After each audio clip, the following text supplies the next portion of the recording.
ఈ రోజు ఈ కార్యక్రమానికి విచ్చేసినటువంటి వైస్ చైర్మన్ కు శేషన్న గారికి, కౌన్సిలర్లకు, వార్డు కౌన్సిలర్ ప్రతుష గారికి, వార్డు ప్రజలకు, బీజేపీ, జనసేన, టీడీపీ నాయకులకు, కార్యకర్తలకు, అభిమానులకు మరియు మీడియా మిత్రులకు అందరికీ నా హృదయపూర్వక నమస్కారాలు. మన ఎమ్మెల్యే కోవూరు శాసనసభ్యురాలు శ్రీమతి వేమిరెడ్డి ప్రశాంతి మేడం గారి ఆదేశాల మేరకు ఈ రోజు బుచ్చిరెడ్డిపాలెం మున్సిపాలిటీలో ఉన్నటువంటి 3వ వార్డులో ప్రజల వద్దకే వెళ్లి సమస్యలను తెలుసుకోమని మేడం గారు చెప్పడం జరిగింది. అందువల్ల ఈ రోజు ఈ కార్యక్రమం ఏర్పాటు చేయడం జరిగింది. ప్రజలు వాళ్ళకి సమస్యలు ఉంటే వాళ్ళు మన దగ్గర కాదు, మనమే వాళ్ళ దగ్గరికి వెళ్లి వాళ్ళ సమస్యలు తీర్చుకొని వాళ్ళ సమస్య పరిష్కారం చూపమని మేడం గారు చెప్పడం జరిగింది. అదే విధంగా ఏర్పాటు చేయడం జరిగింది. ఇక్కడికి విచ్చేసినటువంటి ప్రతి ఒక్క 32 అర్జీలు 3వ వార్డులో 32 అర్జీలు ఇవ్వడం జరిగింది.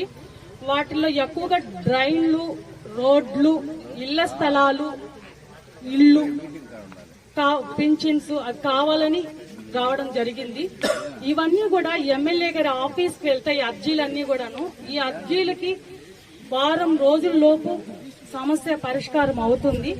కొన్ని లేట్ అవ్వచ్చు, కొన్ని త్వరగా అయిపోవచ్చు. కానీ ఇక్కడ కొంతమంది అనుకునేది ఏంటంటే అర్జీలు ఇచ్చేశారు, సమస్యను తీర్చరా అని అనుకుంటున్నారు. ఇక్కడ ఇచ్చిన ప్రతి ఒక్క అర్జీకి సమస్య పరిష్కారం అవుతుంది. ఎమ్మెల్యే గారి ఆఫీస్ నుంచి ఆ అర్జీలో మీరందరూ ఫోన్ నెంబర్లు ఇచ్చారు కదా, ఆ ఫోన్ నెంబర్ కి కాల్ చేయడం జరుగుతుంది, సమస్య పరిష్కారం చేయడం జరుగుతుంది. ప్రతి ఒక్కరి సమస్య పరిష్కారం తీరుస్తామని మేము చెప్పడం జరుగుతుంది.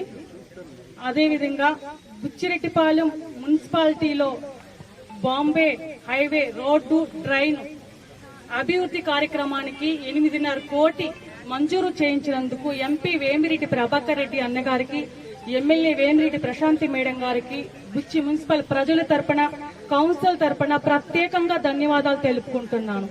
అదేవిధంగా ఎమ్మెల్యే గారు గాని, ఎంపీ గారు గాని ప్రతి వార్డు నుండి మాకు సమస్య ఉందమ్మా అని చెప్పిన వెంటనే కాదు కూడదు అని మాటే లేకుండా చేసేద్దాము వాటి సమస్యకు సంబంధించిన వాళ్ళని పిలిపించి, అధికారులను పిలిపించి వెంటనే చెప్పడం జరుగుతుంది. ఇటువంటి ఎమ్మెల్యే, ఇటువంటి ఎంపీ గారు దొరకడం ఈ నియోజకవర్గ ప్రజలు చేసుకున్నటువంటి అదృష్టంగా భావిస్తున్నాను.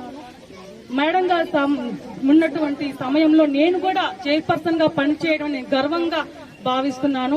నాకు ఈ అవకాశం ఇచ్చిన ఎమ్మెల్యే మేడం గారికి, ఎంపీ గారికి ప్రత్యేకంగా ధన్యవాదాలు తెలుపు